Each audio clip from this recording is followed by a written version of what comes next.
Hey everyone, welcome back to the Popcorn Perspective. Today we're taking a deep dive into the fiery, intense world of Restorers. Well, we were all left very underwhelmed after season two of House of the Dragon, so here I'm going to go ahead and attempt to rewrite season two, keeping the main story structures that we've gotten in the show, not referencing much that was done in the books, but while attempting to rewrite the wrongs of season two and making the hype or the excitement of season three a lot more epic. Buckle down as we break down episode 1 through 8, covering all the drama, the battles, the betrayals that would have made this an unforgettable story. Let's go ahead and get started.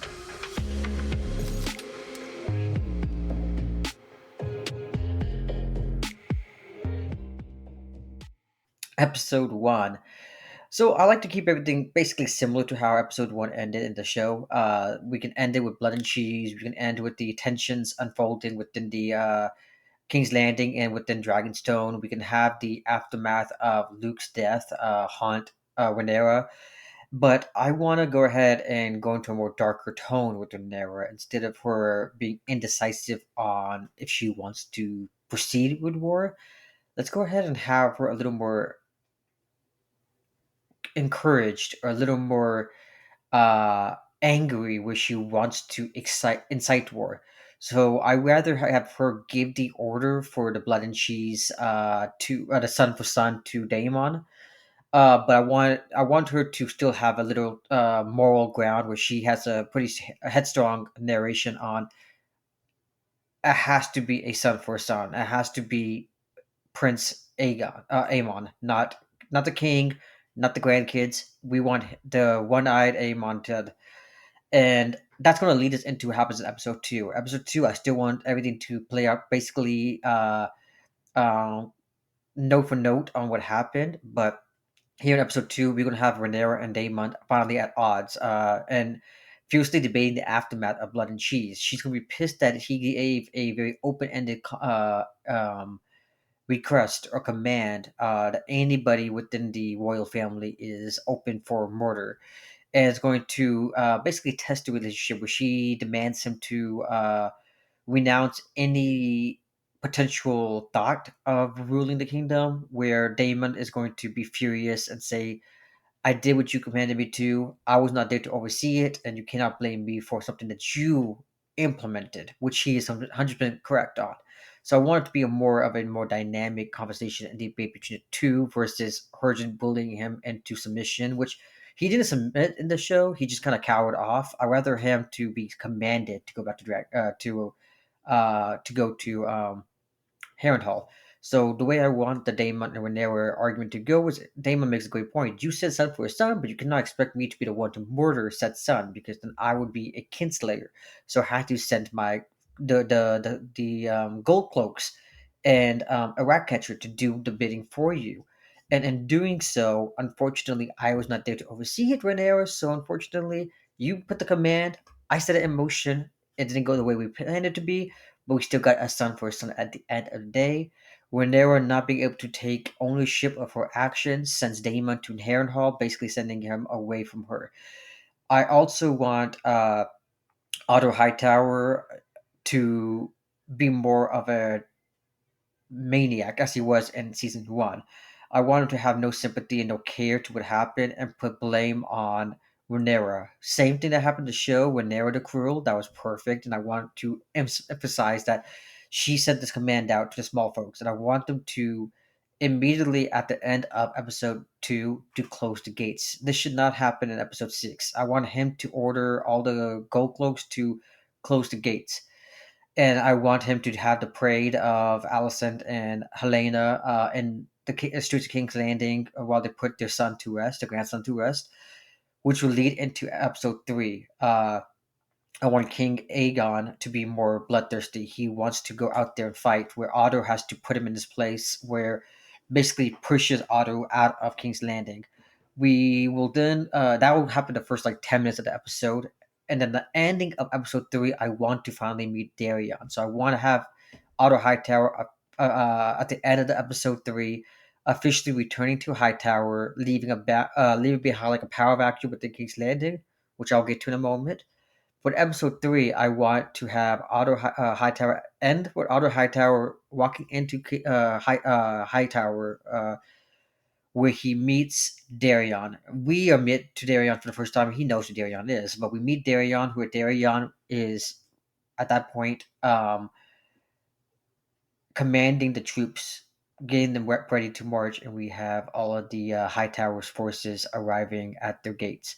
That's going to set up things in motion, and we actually get to introduce who Darion is. And we have a conversation between Otto Hightower and Darion, where Darion basically says it's your fault that this is happening, and puts Otto in his place, makes Otto question everything. While we show that Darion is a more of an understanding and more of a logistical head within the Hightowers, and within the Greens troops.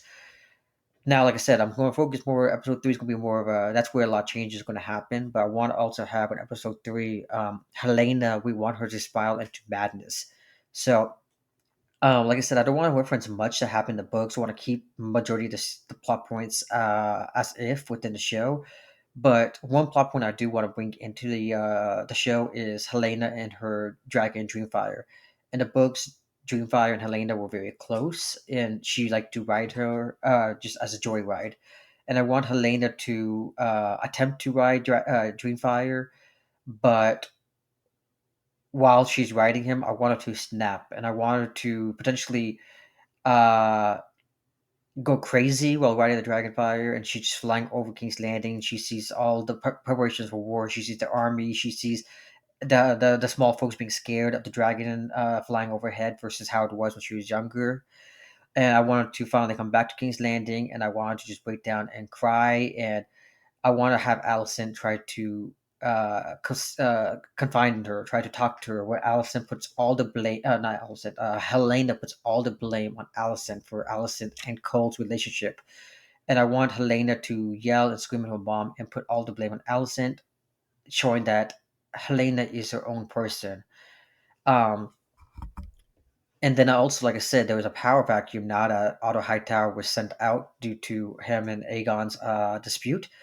And I want now we see Cole and we see Laris both vying for power. Now we're gonna have Cole try to sweet talk Aegon, and we're gonna have Laris try to sweet talk Aegon. Both of them fighting for that hand at the king power spot. Ultimately, um, due to the whole brother for brother, the King's Landing, Eric and Eric fight, we're gonna see Cole planning that out with Aegon, pushing Aegon to announce his new hand to king is going to be Christian Cole.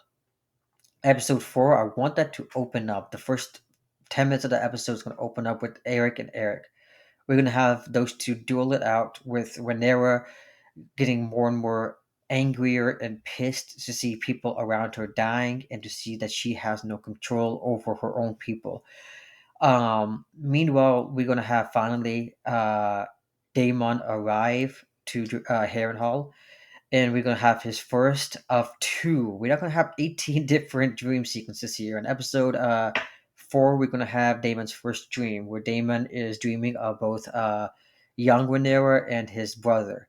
And then at the end of his dream sequence, we're gonna show his wife, his previous wife, saying, "Are you taking care of our kids? How's our kids doing? How's our daughter doing?" Basically enforcing to him that he is kind of an absent father and that he has too much pride going on.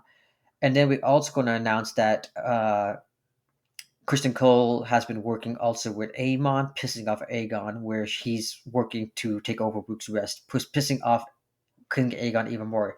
King Aegon's going to be more furious, said, "We made you hand of the king and you're still going behind my back." He's going to send Cole out to the field to take Rooks Rest. And he said, "I want you to sacrifice yourself to prove loyalty. I want you to be in the front lines to prove loyalty." Meanwhile, that's all the plan between him and Aemon, and they had the whole Rooks Rest issue. And I want the Rooks Rest issue, like we know the Queen who never was, who unfortunately dies. Um, I want it to be more ambiguous to Cole. I don't want Cole to know that Aemon intentionally burned his brother. I want it to be ambiguous to everybody. I want there to be a spectacle where it's 2v1 dragons, and then where Vagar snaps and bites the neck Sunfire, not killing him but damaging him, and then burning fire while the dragon falls. And it's going to look like in the people's in this bottom below, it's going to look like it was just a miss up, a distraction, a distracting battle, a battle of dragons that unfortunately caused the death or caused the potential death of their king. I don't want it to be very obvious because the fact that it was obvious kind of makes it odd where Cole is just being coy about everything. Um, so I want to be a little more ambiguous to that matter. And then I also want to have a King Aegon sending Lannister to the Triarchy. We want that mentioned, but we want episode 5, and now we're going to get to episode 5 here. We want, obviously, we want to want the Lannister, we're going to see Lannister dispatch via a ship to Triarchy, and we're going to end the episode with him being at the Triarchy, and we're going to have the mud fight and all that, whatever non stuff happened at the end of the season, that happened in episode 8. We want that to be in episode 5 because we want to build up who the Triarchy are over the next couple of episodes while they set sail. And now we're going to have the aftermath of Aegon's accident. Now, Aegon arrives back in King's Landing, damaged. We're going to have Meleese, the dragon's head, sent around the city. We're gonna finally be introduced to the new dragon seeds, or not introduced, but they're gonna be reappearing all through the episode. I'm not gonna really mention when and where because they're very minor characters at this point. But we're gonna have the two dragon seeds that we're following.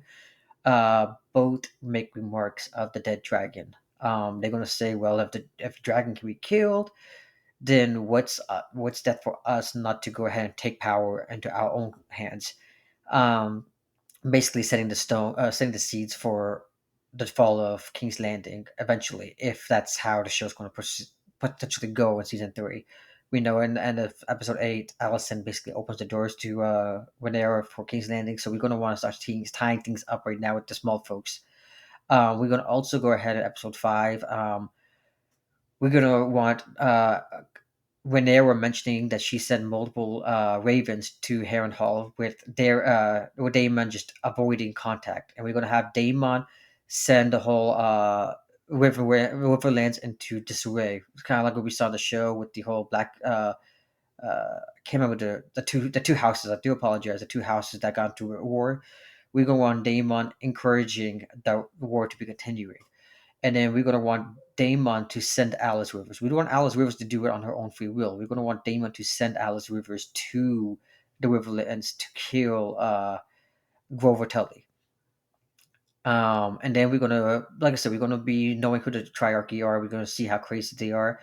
Also, when Nera and Jace are going to discuss the Dragon Seed uh, discussion, and at the end of the episode, we're going to show the Right Worm sending multiple ravens and to the Gold Cloaks. We know the Gold Cloaks are already loyal to both her and to Daemon. Daemon was in charge of the Gold Cloaks all throughout season 1, and he was able to get into King's Landing in episode 1 via the Gold Cloaks. So we're going to have her send a couple of ravens to commanders within the Gold Cloaks, who's going to round up, and they're going to make it look like it's an imprisonment, or it's not going to be a choice. It's not going to be a free will. We're going to want to see Rhaenyra here at her. She's going crazy. We want Rhaenyra to be uh, a great character. We don't want it to be just mutually good, because at that point, if you're going to have HBO has been pushing the narrative of Team Green, Team Black. At this point, everyone is Team Black because Team Green is immoral, and we've seen them being horrible. So we want to have the blacks do some pretty bad, shitty shit to make it a little equal playing field, so you can actually have an honest discussion of blacks and greens. So we're gonna have Rhaenyra send the Gold Cloaks a command basically to round up all the Targaryen bastards and send them on ships to Dragonstone. It's not going to be free will. They're going to be broken into the middle of the houses. Rhaenyra is not a politician. We know that from season 1. She never wanted to be in politics until her father, towards the last couple of episodes. So she doesn't think this logically. So she basically sends the Gold Cloaks. They go home to home within the bastards and send them on ships. And this is going to obviously lead into the whole dragon seed that we saw in the show. And it's going to be more of a villainous act where she just basically throws them into the dragon pits, and it's going to lead into episode 6 now. Basically, episode 6 is let's start fresh from episode 6 here. We're going to have episode 6. Jace is flying to the Trins to secure the alliance, allowing the North to join within the phrase to the war.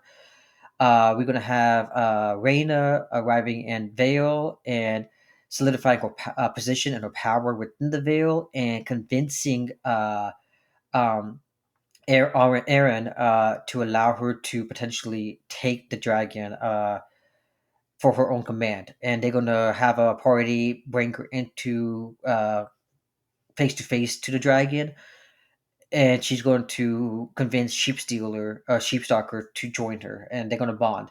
Meanwhile, she's going to send the remaining house members and those loyal to Team Black, her and Renera, to the Veil. Not the Veil. I apologize, to Pentos, as Renera's wanted her to be. We're going to have here when Reina immediately going to be at episode 6, going to be bonded with Sheepstalker. We don't want to have multiple episodes of just wandering around. We're going to have it immediately at episode 6. Anyways, we're gonna have we're gonna have the triarchy finally withdraw from Essos, and they're gonna have we're gonna see them sail off, and we're gonna have the whole Dragon Seed episode here, where Renera basically throws them into a pit. So now we're gonna have, once the two dragon lords emerges, including obviously Hull. Um, all three seeds are going to be very sketch on Renera. They're going to be working with Renera because she basically threw me into that position, forced him into that position. But they are kind of scared of her. We want them to be fearful of her and not just be obnoxiously annoying as uh, he was in the show. We want all of them to be just equally afraid of Queen Renera.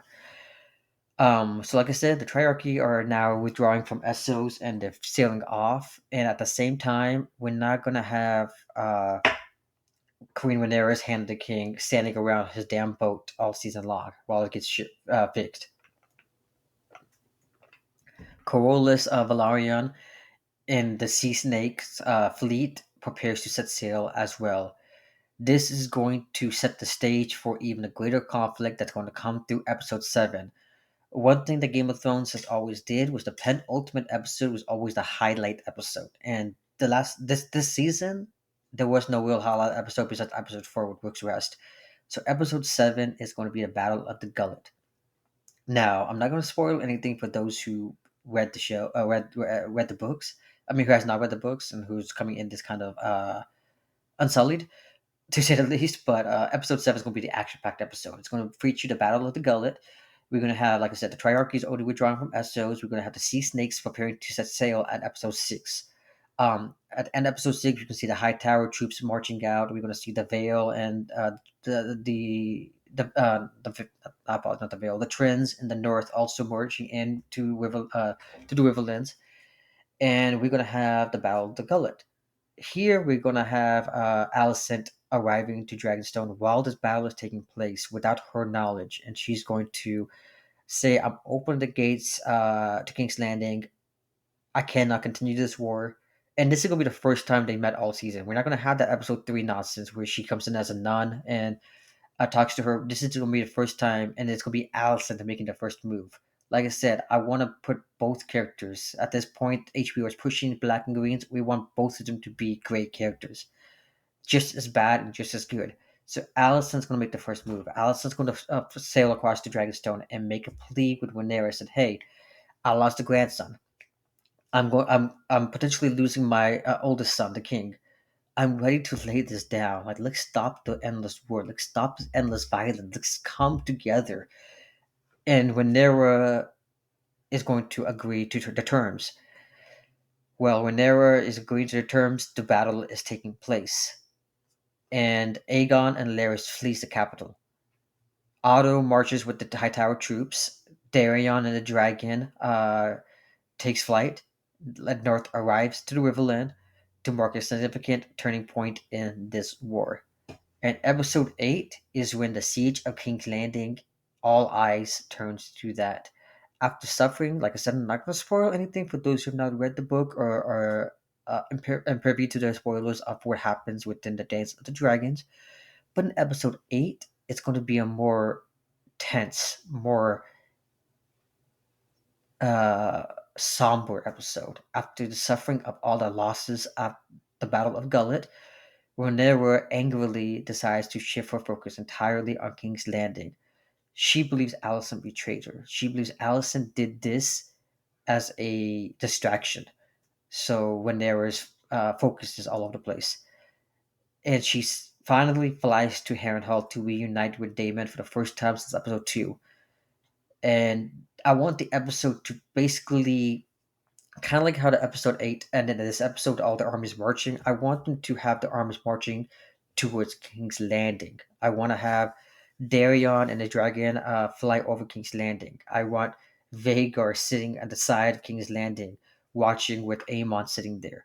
I want to have Craxus flying overhead on their on the all the dragon seeds and Craxus flying overhead on the armies as they march to King's Landing. And I want the episode to end with an image of King's Landing zooming out, when you see all the armies basically pushing forward, and then cut to black. And I do think that alone will get people so hyped and so interested in what happens next within House of the Dragons. It's going to tease people that this show is just as fucked up as that of Game of Thrones. You cannot predict where things are going to go like that of Game of Thrones. Plus, I want the stakes to be high, and that's an issue with this season. There was no high stakes. Sure, we lost a grandson, we lost Eric and Eric, we had Rooks Rest happen, but after Rooks Rest happened, from episode 5 onwards, there was no stakes. Nothing happened. Rhaenyra was indecisive. Allison was indecisive. We had King Aegon basically sitting there, so Aemon has to take control, and Aemon is just everything Aemon does is off screen. We don't see Aemon do anything. We want Helena to be more angry or more crazier. We want Helena to put all the blame on Allison, pushing Allison to make the decision she makes in episode 7. We want everything to build up to flow into the final confrontation between Rhaenyra and Daemon. When Daemon finally, after his dreams in Harrenhal, like I said, we're only going to do 2. We're not going to do 5 or 6 dreams. We're going to do 2 dreams. That's going to put him into place. And it's going to lead into such a final confrontation of all out war, which season 3, which HBO has said, Ryan Condal has said that season 3 is going to be an all out war, which I feel like, sure, but you need to show us and not say it. And they said the same thing with this season. They said during the press talks in season 2 that season 2 is going to be 2 big battles are going to take place. We only got 1 big battle. Where's the second big battle? I'm still waiting for it. Hence the Battle of the Gullet. So I feel like obviously with some structure, I'm not a writer, I'm not a showrunner, but obviously some structure aside, I feel like this could definitely be pulled off, and I definitely think the ending of the Battle of the Gullet, the North arriving to the Riverlands, the Greens marching, and everyone basically compiling into King's Landing would lead to such a fun discussion throughout the off season of Game of Thrones, or House of Dragon, and I think it will keep people intrigued to see what happens in season 3. Because I'll be honest, I don't know how many people will stay tuned for season 3 just because of how bad season 2 was. Well, that's where I'm gonna leave you guys at. If you enjoyed this video, if you like these type of videos, make sure to let me know down below. Let me know what you liked. Let me know what you didn't like. If you disagree with the way I edited the show, let me know down below. Let's keep things a little spoiler free here. If you're gonna say some spoilers, just notate spoilers. But like, subscribe, hit the icon bell so you don't miss our next deep dive into the world of restaurants. We got Kingdom of the Knights of the Seven Kingdoms coming out next spring, so that's gonna be fun. But let us know down in the comments what you excited to see next. Thanks. Bye.